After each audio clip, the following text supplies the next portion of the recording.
Good morning बच्चों। हमने इसके पहले कलाई घड़ी का क्वेश्चन आंसर भेज दिए हैं, एक्सप्रेशन नहीं हो पाया था, है ना। तो आज एक्सप्लेन कर रहे हैं। कलाई घड़ी क्या है? एक पत्र है, ठीक है। तो पत्र पत्र में सबसे पहले क्या लिखते हैं? लिखने वाला अपना पता लिखता है, ठीक। तो ये जो कलाई घड़ी है ये पत्र का नमूना है।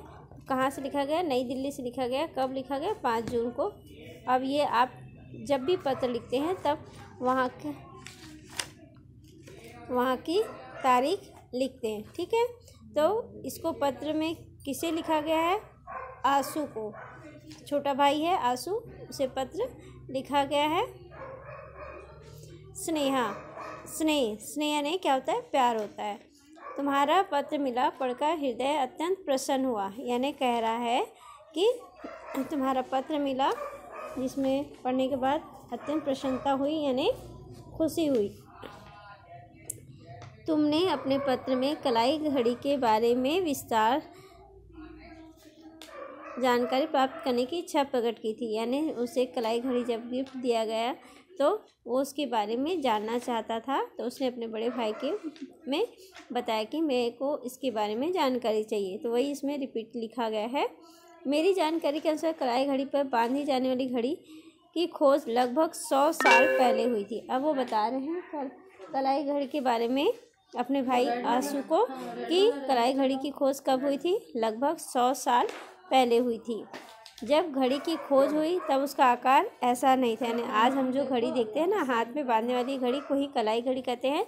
शुरुआत में उसका आकार वैसा नहीं था कि इसे कलाई पर बांधा जा सके। यानी आज हम जिसे हाथ पर बांधते हैं, जब उसका जन्म हुआ था या कलाई घड़ी की खोज की गई थी तब वो हाथ पे बांधने लायक नहीं था या पॉसिबल नहीं था। उस समय उसे कहाँ रखा जाता था? जेब में रखा जाता था। क्यों रखा जाता था जेब में?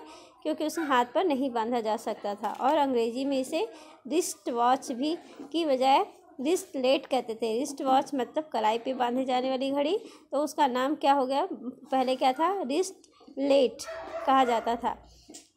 विश्वास नहीं होगा कि जब कलाई घड़ी को केवल नाजुक महिलाओं के उपयोग की वस्तु मानी जाती थी। यानी जब कलाई घड़ी का खोज हुआ था तो उसे पुरुष लोग इतना इम्पोर्टेंस या महत्व नहीं देते थे।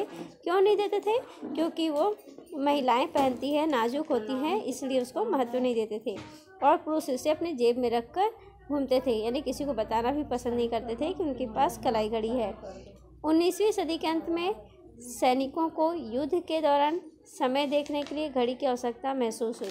यानी जब 19वीं सदी में हुई, जब युद्ध हुआ सैनिकों के दौरान, तो उन्हें समय नहीं पता चल रहा था। तो उन्हें तब एहसास हुआ कि काश घड़ी होती। तो वास्तव में युद्ध के दौरान जब उनके पास खाली समय होता या वे रास्ते में कहीं भटक जाते तो उन्हें समय का सही अनुमान नहीं होता। तो काफ़ी कठिनाइयों का सामना करना पड़ता था कि कितना समय हो गया, 8 बजा है कि 9 बजा है, 5 बजा है। तो इस समस्याओं के कारण सैनिकों ने रिस्टलेट को जेब में रखना सरल नहीं समझा, है ना। जेब में रख लो तो उसको निकालो फिर समय देखो, ये उन्हें अच्छा नहीं लगा। इसलिए उन्होंने मजबूत चमड़े की सहायता से उसे हाथ पर बांधना शुरू कर दिया। फिर सैनिकों ने क्या किया कि अब जेब में रखने के बदले उसे कहाँ बांधने लगे? हाथ में, चमड़े की पट्टी के द्वारा। देखते हो ना, घड़ी में चमड़े की पट्टी या प्लास्टिक की पट्टी लगी रहती है जिसे कि अपन हाथ में बांधते हैं। जर्मनी के नाविक गिरार्ड पेरिगॉक्स ने 1980 में पहली कलाई घड़ी तैयार की थी। यानी अब आपसे पूछा जाता है, या जो विकास है, अपने भाई आंसू को जानकारी दे रहे हैं कि कलाई घड़ी का विकास या निर्माण सबसे पहले किसने किया था? तो नाविक गिरार्ड पेरिगॉक्स ने किया था। कब किया था? 1980 में, ठीक है। जो कि समुद्री आक्रमणों के दौरान नाविकों के काम आती थी। यानी समुद्री आक्रमण, समुद्र के सैनिक थे उस समय जो समुद्रों के रास्ते से आक्रमण करते थे, तो उन्हें उस समय देखने के काम आती थी।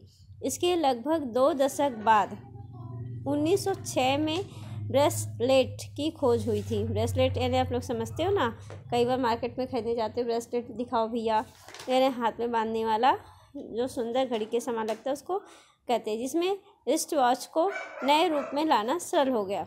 रिस्ट वॉच यानी जो कलाई घड़ी थी उसको नए रूप में लाना, जो कि पहले जेब में रखा जाता था, सरल हो गया।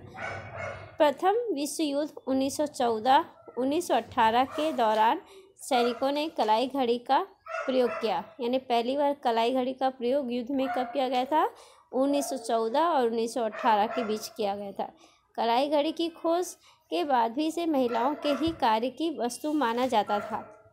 खोज भी हो गई, समय भी देखा जाने लगा, हाथ में भी बांधे जाने लगा, फिर भी इसे किस महिलाओं के कार्य यानी काम की वस्तु ही समझा जा रहा था।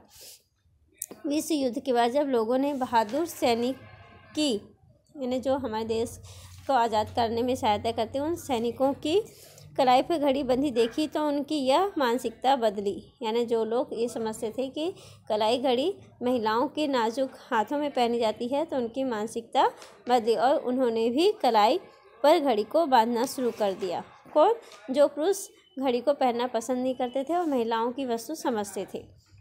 1930 तक रोलेक्स सहित कई कंपनियां हाथ घड़ी का निर्माण करके क्षेत्र में उतर चुकी थी। यहाँ जैसे जो भी सामान हम मार्केट से अपने घर लाते हैं, टीवी है, फ्रिज है, घड़ी है, ये सब कोई ना कोई कंपनी बनाती ही है ना। तो उसमें से एक कंपनी का नाम बताया गया रोलेक्स।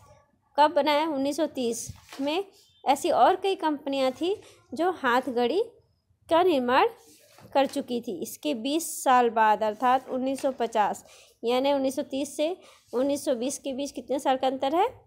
कितने साल का? 20 साल का अंतर है। तो कलाई घड़ी दुनिया के समय के साथ बदल चुकी थी, है ना।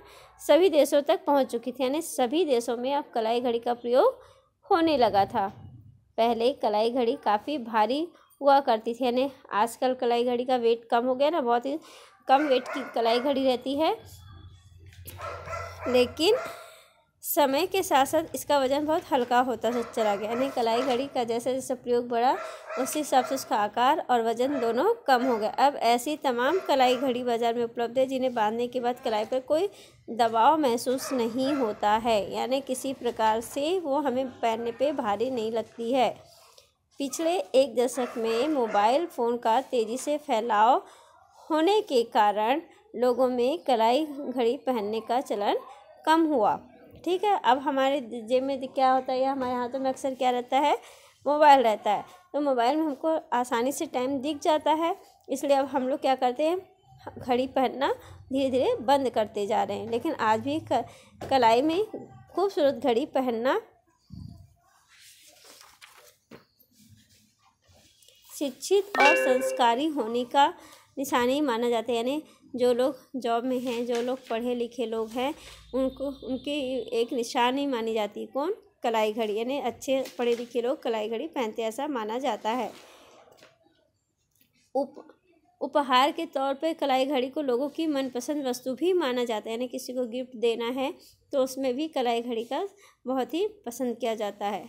आशा है यह सब पढ़ के तुम्हें आवश्यक जानकारी मिल गई होगी। यानी अब उसका भाई विकास जो बड़ा भाई है अपने छोटे भाई को पूरी कलाई घड़ी के बारे में पत्र में समझा दिया और उम्मीद करता है कि उसे कलाई घड़ी की जो जानकारी चाहिए थी उससे वो संतुष्ट हो गया होगा। माताजी, लास्ट में जब हम पत्र लिखते हैं तो हमारे घर में जो भी बड़े होते हैं उनको प्रणाम कहते हैं, इसलिए इसमें लिखा है माताजी पिताजी को मेरा प्रणाम करना और तानिया को प्यार। तानिया को प्यार क्यों? क्योंकि वो उन लोग से छोटी है, तो छोटे बच्चों को अपन प्यार बोलते हैं। तुम्हारा बड़ा भाई, यानी पत्र कौन लिख रहा है? उसका बड़ा भाई। किसका बड़ा भाई? आशु का। आशु का बड़ा भाई कौन है? विकास। ठीक है बेटा। अब इसमें मोरल ये है कि हमको पत्र लिखने का एक पैटर्न बताया गया है कि पत्र कैसे लिखते हैं। तो पत्र लिखने का तरीका है कि जब भी पत्र लिखते हैं लिखने वाला ऊपर की साइड अपना घर का पता और लिखने का तारीख लिखता है। ठीक है। उसके नीचे अगर उससे छोटे को पत्र लिख रहा है तो प्रिय करके लिखता है और स्नेह बोलता है। अगर बड़े को लिखेगा तो पूज्य करके बोलेगा। ठीक है। और उसके बाद सर्वप्रथम हम जिसको पत्र लिखते हैं उसके लिए मतलब उसके बारे में लिखते हैं कि तुम्हारी जानकारी जानकर बहुत ही प्रसन्नता हुई, खुशी हुई और उम्मीद करते हैं कि वो हमेशा खुश रहे। ठीक है। और उसके बाद हम अपना मैटर चालू करते हैं जिस टॉपिक पे हमें बात करना रहता है। क्लियर है?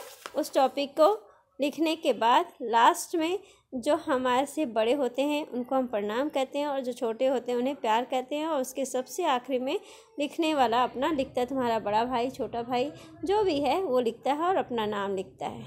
क्लियर है? Thank you.